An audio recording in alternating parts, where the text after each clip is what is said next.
श्री शिव महापुराण प्रथम खंड के 14वें अध्याय में बैकुंठ आदि लोगों का वर्णन बताए हैं।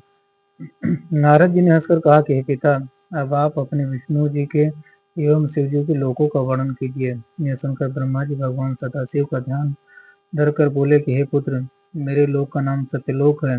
इसके ऊपर विष्णु जी तथा शिव जी के लोक हैं, जिन्हें वेद तथा पुराण परधाम कहकर पुकारते हैं। सत्यलोक के ऊपर वैकुंठ लोक है। वह 16 करोड़ योजन की परिधि में चौकोर बसा हुआ है। उसमें रत्नों से भरे हुए स्वर्ण मंदिर, बाग, उपवन तथा कुएं आदि सर्वत्र सुशोभित हैं।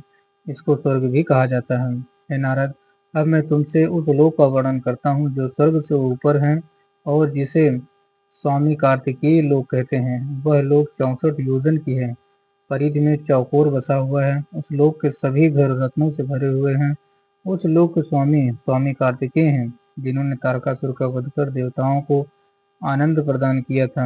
ये भगवान ये भगवान सदाशिव के पुत्र होकर उन्हीं के पद पर विराजमान है। हे नारद, उस लोक के ऊपर शक्ति लोक है। वहाँ संपूर्ण सृष्टि की माता जगदम्बा आदि शक्ति निवास करती हैं।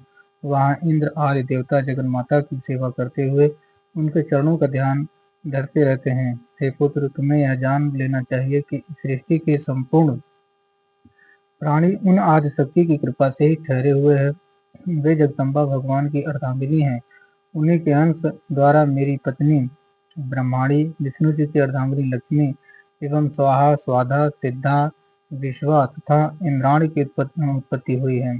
वह शक्तिलोक भलीभांत सजा हुआ है। हे नारद, शक्तिलोक के ऊपर शिवलोक है। वहाँ किसी को चिंता और मोह नहीं व्यापते। जिस स्थान पर भगवान सदाशिव का सिंहासन है, वह स्थान परम मनोहर है। शिव जी के बैठने का सिंहासन रत्नों से जड़ा हुआ है। उसके पास ही शिव जी के तथा भगवती आदिशक्ति के अनेक निवास एवं विहार स्थल बने हुए हैं। उस लोक का विस्तार 256 करोड़ योजन है। उस लोक के बीचों बीच अत्यंत सुंदर, पवित्र तथा सब प्रकार की चिंताओं को नष्ट करने वाला भूत भवन का मुख्य निवास स्थल बना हुआ है। उन त्रिशूल पाणी शिव जी द्वारा ही मेरी, विष्णु जी की तथा रुद्र की उत्पत्ति हुई है। वे सबके स्वामी, स्वाधीन तथा एक रूप हैं। उसी शिवलोक में शिव जी की श्रेष्ठ गौशाला बनी हुई है, जिसे गोलोक कहकर पुकारा जाता है। उसके स्वामी श्री कृष्ण जी तथा श्री राधिका जी हैं।